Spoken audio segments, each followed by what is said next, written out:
Hi everyone, আজ একটি নতুন ভিডিওতে তোমাদের সকলকে জানাই অনেক অনেক স্বাগত। আমি হলাম অনিশ এবং আপনারা দেখছেন গার্ডেনিং বেঙ্গলি ইউটিউব চ্যানেল। যারা এখনও পর্যন্ত সাবস্ক্রাইব করেননি খুব তাড়াতাড়ি সাবস্ক্রাইব করে নিন এবং পাশে থাকা বেল আইকনটি বাজিয়ে অলে ফিট করে দিন, যাতে যখনই আমি বাগান বিষয়ক কোনো ভিডিও আপলোড করবো তার নোটিফিকেশানটা তোমার কাছে সকলে আগে পৌঁছে যাবে। তো আজকে মেনলি কথা বলা হবে মসরোস বা নটা ছটা, নটা বারোটা, 9 o'clock ইত্যাদি নামে পরিচিত এই ফুল বা টাইম ফুল। এই গাছগুলি গোটা শীতকাল জুড়ে কেমন অবস্থা ছিল সকলেই নিশ্চয়ই হুবহু করেছ। সকলের কাছে এই গাছটা নিশ্চয়ই থেকে থাকে। যারা টুকটাক বাগান করো বা যাদের ব্যালকনি রয়েছে অনেকেই এই গাছ করে থাকো, ছোট্ট দইয়ের ভাড়ে হোক বা ছোট্ট টবেতে হোক, এই গাছ সকলেই নিশ্চয়ই করো।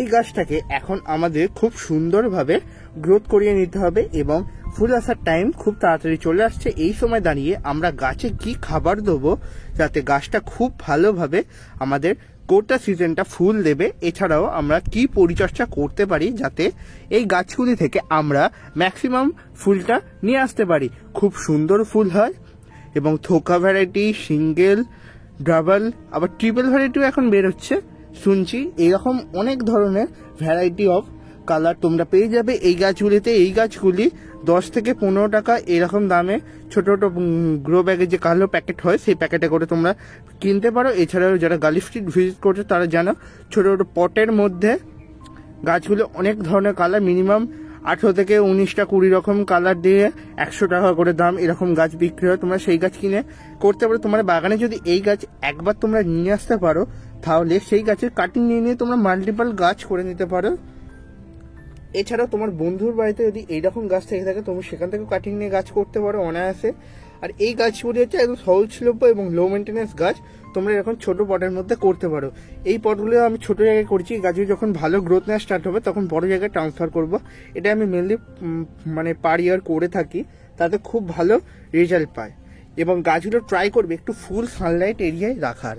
এবং গাছগুলিতে এখন আমাদের যে খাবারটা দিতে হবে তাতে মেনলি নাইট্রোজেনের পরিমাণটা এখন প্রচুর রাখতে হবে। পটাশিয়াম শোধিত খাবার এখন দিলে চলবে না, এখন আমাদের নাইট্রোজেন ঘটিত খাবার দিয়ে গাছগুলোতে খুব সুন্দর গ্রোথ করে নিতে হবে। এই 9 o'clock অনেক ভ্যারাইটি পাওয়া যায়, যেমন এই দেখো এইরকম হচ্ছে একটা ভ্যারাইটি, আর একটা হচ্ছে এরকম মস টাইপের ভ্যারাইটি। এইগুলোকে তোমরা হ্যাঙ্গিং করতে পারো, নর্মালি তোমরা টবেতে এরকম বসিয়ে রাখতে পারো। এছাড়াও কেউ চাইলে দেওয়ালের সেই সাইডগুলোতে অনেকে করে না, ছাদের বাউন্ডারি যে ওয়াল থাকে সেই ওয়ালগুলোতে একটা একটা করে টব সাজিয়ে সাজিয়ে সেগুলিকে খুব সুন্দর করে রাখে, তোমরা সেরকমও করতে পারো। বা ছাদের মধ্যে একটা জায়গা গোল করে এরকম গাছ রেখে দিতে পারো, খুব সুন্দর লাগে এবং তোমার বাগানে যারাই আসবে তাদের নজর কেড়ে নেবে এই গাছ এবং প্রচুর ইনসেক্টের আগমন ঘটায়, যেগুলি পরাগ মিলনকারী পোকামাকড় যেগুলো বলা চলে, প্রজাপতি, মৌমাছি, এরকম পোকার আগমন ঘটায় এই ফুল। এবং এক একটা ফুলে আবার অল্প মিষ্টি গন্ধও থাকে। তো মোটামুটিভাবে এই গাছ যদি করতে গেলে তোমরা যে মাটিটা এখন ইউজ করবে তার মধ্যে বালির ভাগটা একটু বেশি রাখবে, বেলে দোআঁশ মাটি এই গাছ প্রচুর হারে পছন্দ করে। আমি এই গাছ অনেকদিন আগে করছি, অনেকদিন ধরে করার কারণে আমার এই গাছের প্রতি একটু নলেজ হয়েছে, যে কারণে তোমাদের বলছি যে গাছটাতে একটু বালি বালি টাইপের মাটি দিতে হবে এবং তাছাড়াও গাছকে প্রপার নিউট্রিয়েন্ট ঘটিত খাবার দিয়ে দিতে হবে।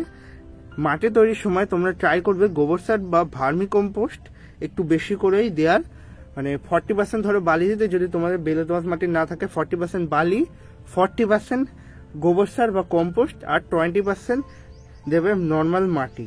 এতেই খুব ভালো গাছ হবে। আর যারা হ্যাঙ্গিং করতে চাইছো তারা কোকোপিট দেবে বা শুধুমাত্র গোবর সার এবং অল্প পরিমাণে কিছু বালি দিয়ে অ্যাড করে বসিয়ে দিতে পারো। হ্যাঙ্গিংয়ে গাছের লোড খুব কম হবে এবং খুব সুন্দর গাছ থেকে ফুল আমরা নিয়ে চলে আসতে পারবো।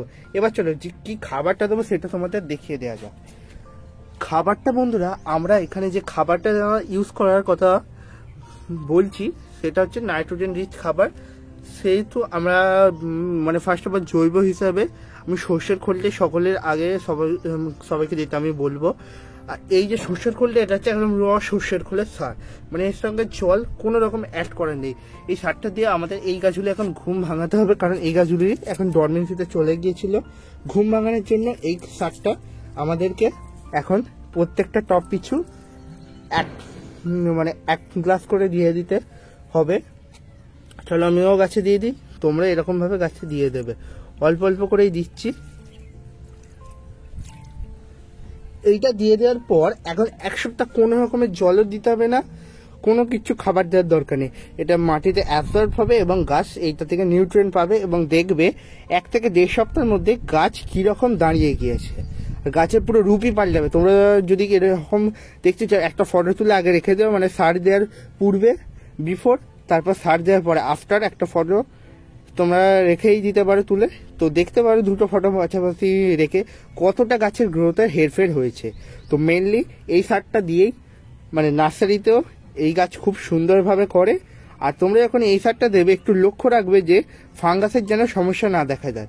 সেই জন্য তোমরা ফাঙ্গিসাইড এই সারটা দেওয়ার 1 থেকে 2 ঘন্টা পর গাছে স্প্রে করে দিতে পারো, বা একদিন পরেও স্প্রে করতে পারো। আমি বলবো 1 থেকে 2 ঘন্টা পরে স্প্রে করে দেওয়া দরকার। আমি এখন সারটা দিলাম, এর 1 ঘন্টা পরে আবার ফাঙ্গিসাইডে স্প্রে করে দেবো, কারণ সর্ষের খোল যেহেতু এবং ফাঙ্গাস লাগার চান্স থাকে। তোমরা যদি এটা ফুল সানলাইট যখন উঠে মানে বেলা 10টা থেকে 11টার টাইমে দাও, অনেকের তো সময় হয় না, অফিস থাকে, কাজ থাকে, এবং অনেকে তো কলেজ থাকে, টিউশন থাকে, বা স্কুলে যাও অনেকে যারা ভাই বোনেরা রয়েছে, সকলে তো টাইম হয়ে ওঠে না। তাই তোমরা যদি সকালবেলা দাও বা সন্ধ্যের টাইমে বা বিকালবেলা এসে দাও কাজ থেকে ফিরে, তখন তোমরা যখন এই সারটা দেবে তার 1 থেকে 2 ঘন্টা পর ফাঙ্গিসাইডটা অবশ্যই দেবে, কারণ এটা মানে ফাঙ্গিসাইড মাস্ট। কারণ ফাঙ্গাস যদি সমস্যা একবার এই গাছে দেখা যায়, সমস্ত গাছ পচে যাবে এবং গাছের গ্রোথও খারাপ হয়ে যাবে। এই যে ডালগুলো দেখছে, এগুলো সব পচন ধরবে এবং সম্পূর্ণ খারাপ হয়ে যাবে। চলো এইরকম গাছই তোমাদের একটা জায়গায় রয়েছে, সেখানটা দেখালাম। দেখতে পাচ্ছ এইটা যে ভ্যারাইটি, ওইখানে যে ভ্যারাইটিটা দেখালাম সেটারই ভ্যারাইটি। তো এখানে প্রচুর পরিমাণে মাদার প্ল্যান্ট রয়েছে। আমি এখানে মাদার প্ল্যান্টই করছি বেশিরভাগটা, এবং প্রচন্ড হারে গাছগুলোতে ফুল আসে, এবং গাছের গ্রোথ দেখে বুঝতেই পারছো কত সুন্দর হয়েছে। এখানেও আমি সেই সেম খাবারই অ্যাড করব। এটা একটা বড় ড্রামের মধ্যে রয়েছে, মানে এখানে যে স্থলবদ্ধ গাছ ছিল সেই ড্রামটার মধ্যে এই গাছগুলো উঠেছে এবং প্রচন্ড হারে ভালো হচ্ছে। এখানে 2 থেকে 3টে গাছ ছিল এবং এরা নিজেরাই মাল্টিপ্লাই হয়ে প্রচুর ব্রাঞ্চের সৃষ্টি করেছে। পাশ দিয়ে একটা শিম গাছে তুলেছে, এরকম শিম গাছে ফুলে চলে আসছে। তো এরকম ভাবে টুকটাক তোমার যদি বাগান সাজাতে হয় কর্নার গুলো, তো এই রকম গাছ তোমরা অ্যাড করতেই পারো, খুব সুন্দর ফুল হবে।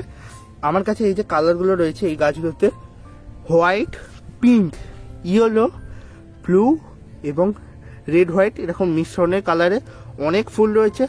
যাদের বাড়ি আমাদের বাড়ির কাছাকাছি অঞ্চলে, তারা আসলে যোগাযোগ করতে পারে। নিশ্চয়ই আমি কাটিং দেওয়ার চেষ্টা করবো সকলকে।